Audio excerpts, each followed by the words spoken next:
Hello and welcome to this digital lecture, and in this session we'll look at how we can turn an idea into a viable business model leading to commercial opportunity. The tool we'll be using for this will be the business model canvas. What is the business model canvas? We'll take a look at the short clip which gives an overview of what it does. So in terms of learning outcomes, here's what we're trying to achieve.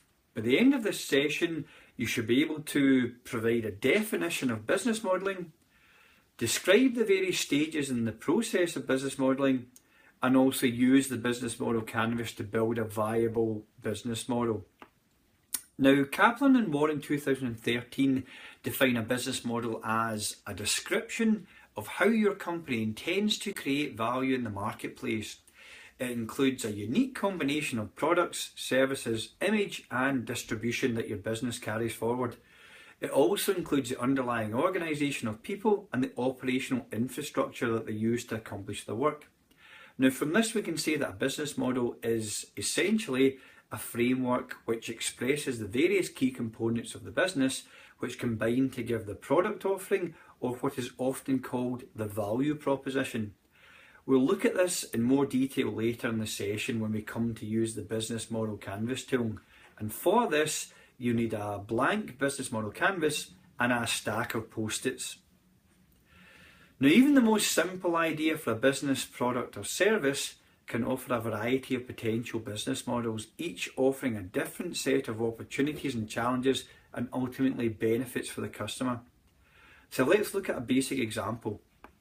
Now consider this question: how many different models can we come up with to generate revenue from a lemonade stand? i.e., how can we structure the business to make money in a number of different ways?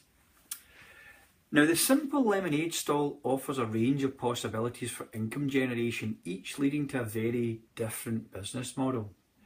The relative attractiveness of each model is determined by the three M's: market demand, market size and structure, and margin analysis. We also need to make sure that the model chosen is appropriate to the circumstances. So first off, we could think in terms of per unit sales, and here the customer pays a set price for each unit they purchase, and an example of this would be an ordinary street vendor. Alternatively though, we could rent out a complete service where a single customer hires the stall and equipment and operates it themselves. An example of this would be a music festival pop-up stand. But you could also use a rental model where the customer rents a stall for a specific period of time and gets you to operate it, and they're able to consume as much product as they like. And an example of this would be a children's party.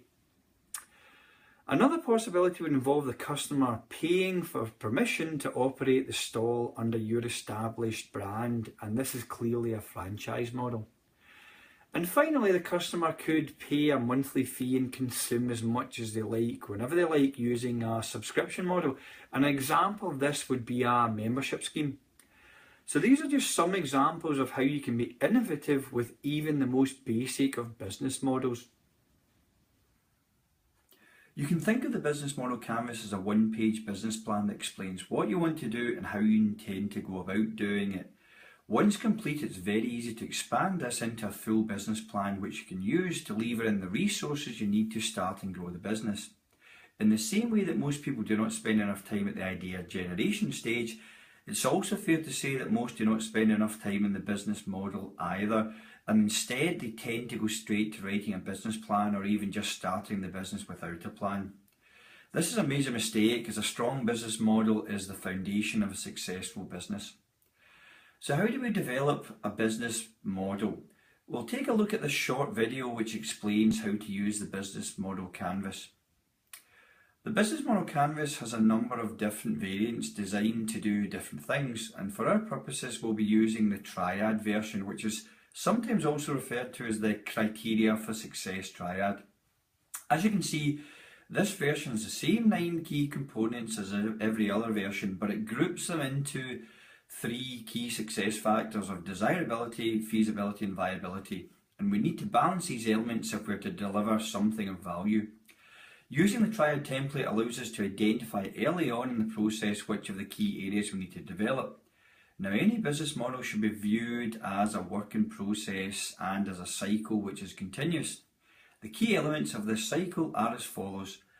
Firstly, regardless how much you think you know about your business, you need to learn. Be open to new ideas, conduct research, speak to a diverse range of people to help you firm up your idea.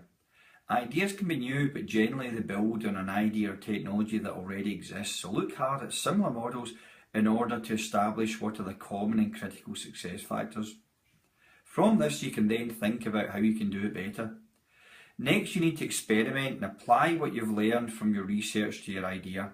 This will allow you to test your theories and build a stronger business model. You should always start this process early so that you can fail early, and you should only risk what you can afford to lose in this part of the process. Next, you need to plan, and here you should reflect on the learning and experimentation process and plan what you are going to do next. And this is where you will start to build a strong business model. And lastly, you need to reshape by adapting and modifying your model based on what you've learned so far. By applying this process and taking measured risks, the entrepreneur has a much greater chance of building a viable and ultimately successful business model. So that's the theory, but what does it look like in practice? So to conclude, here we have an example of the business model canvas in application for two very large businesses, which I'm sure we've all heard of. So watch the videos and be prepared to discuss them in class. And finally, in order to prepare for the business modelling tutorial, you need to watch the following introduction and also download and read the accompanying mini case study, and again be prepared to discuss your thoughts in class. So in this mini case study, I'm going to introduce you to a new business opening up within the centre of this town. The business is a new juice bar named Smooth Juice, which will offer a healthy, fast food alternative for active teens, children and health conscious adults living in the local area. The products will be distributed from pop-up stalls which can be easily set up and accessed by the customer, and also from dedicated premises which are in the process of being refurbished, as you can see. This former coffee shop, which recently closed down, is ideal for this purpose. By having a wide range of fruit and vegetables available, customers will have the opportunity to pick a satisfying juice from the menu or decide on their own ingredients.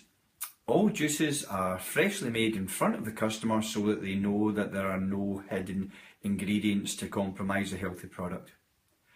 Smooth Juice will also distribute fruit, vegetables and pre-made juices to any events or other businesses in the area.